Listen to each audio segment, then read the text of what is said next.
This is everything wrong with my 2002 YZF 600R. It's broken. What is going on, YouTube? It is currently 45 degrees outside, and I've decided let's go for a small ride and talk about everything that's wrong with my bike.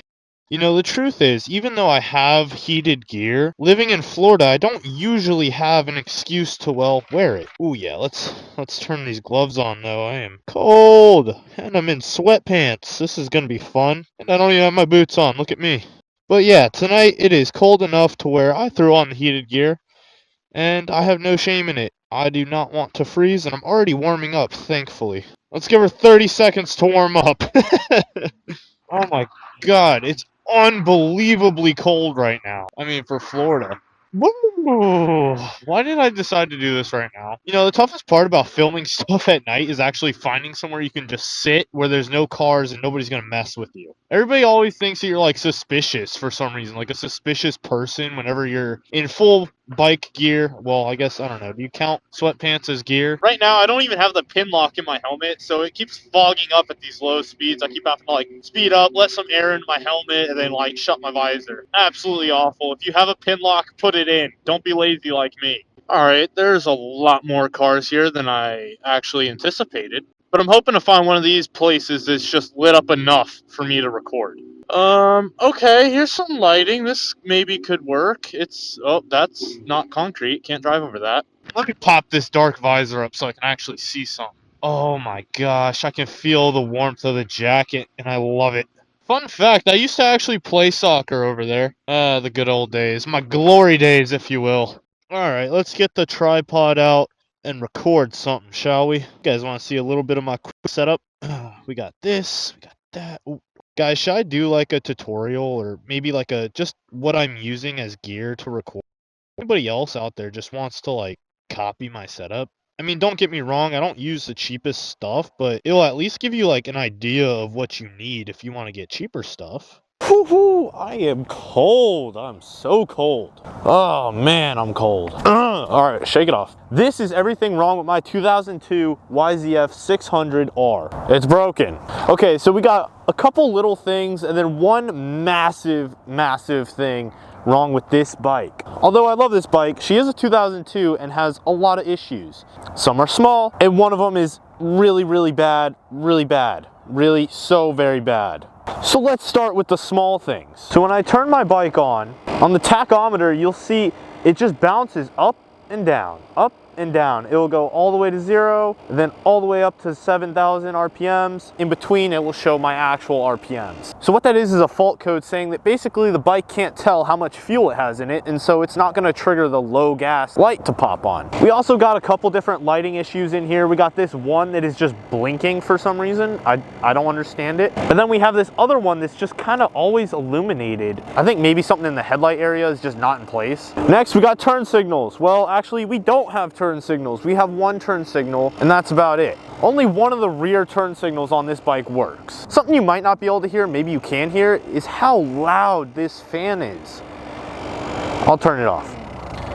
Most likely that's due to either a bad bearing or maybe the fans from that year are just loud. I don't know, it seems extra loud to me. Sounds like a dang spaceship. Next, we got this mirror over here. Although I love these aftermarket mirrors and I think they provide the perfect visibility at high speeds, you know, you just see what you need to see and not everything else. The right mirror, well, it tends to fold. At any speed above 70 miles an hour, it just seems to like lift when the wind hits it. That's horrible because then I can't see anything. But that's my fault that I didn't tighten it enough when I installed it. I'm just realizing how much of a shitbox this thing is. Yeah, the throttle gets stuck a little bit, but it's not that bad. And then we have a few cosmetic scratches. You know, we got a couple little scratches, a couple big scratches. We got the gas flap doesn't really stay down, so that kind of defeats the purpose of it. It's supposed to keep dirt and rain from getting in the keyhole, but I guess it's not really doing a good job, is it? And that about wraps it up for the little things. Now, as some of you know, the one massive problem with this bike is it doesn't have a second gear.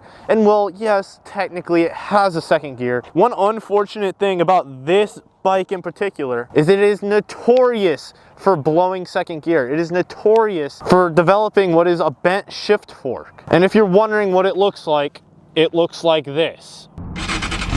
Okay, let me show you guys what I'm talking about exactly. I'm gonna leave my camera there. Hopefully nobody takes it.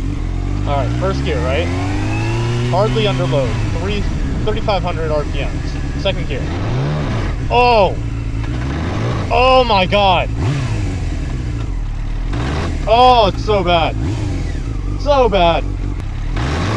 Oh! That's pretty bad when considering that a lot of low speed is spent in second gear on this bike. And I've just never had it. Part of the reason why I enjoyed my CB125 so much, even though it was a smaller bike, is that I actually got to shift through all the gears, which is something I just can't do on this bike. Now you're probably wondering, well, what can you do to fix it? Honestly, not much. Without spending some serious money, not much. The quote I got for labor alone was $3,000, which I get because it is very labor intensive. You got to pull the whole engine out of the bike, split it in half, locate the gear, switch out the gear, yada, yada, yada. You probably don't care about rebuilding a transmission. But here's the thing, I've already done that once. And when we put the new transmission in, it was worse. For some reason, they sent us one that was already broken. Oh yeah, so that happened. So yeah, that's what happens when you shop used parts.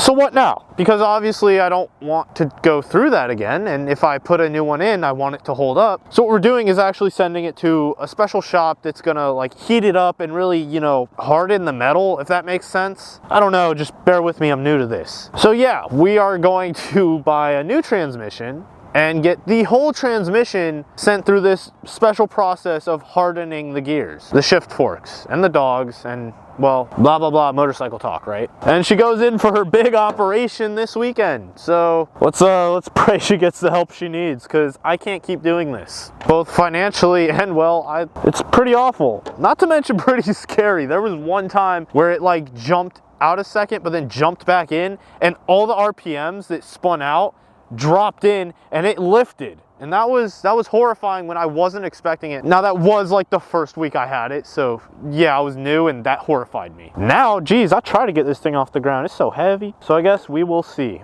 Fingers crossed this fixes it, because I can't keep doing that. Hopefully before Miami, but I guess time will tell. Anyways, I appreciate you guys watching. Please leave a like, subscribe if you're new, and hit those push notifications. Oh, also I got some merch available if you haven't gotten that. It's cold right now and we got hoodies and they're awesome. All right, I'll see you later.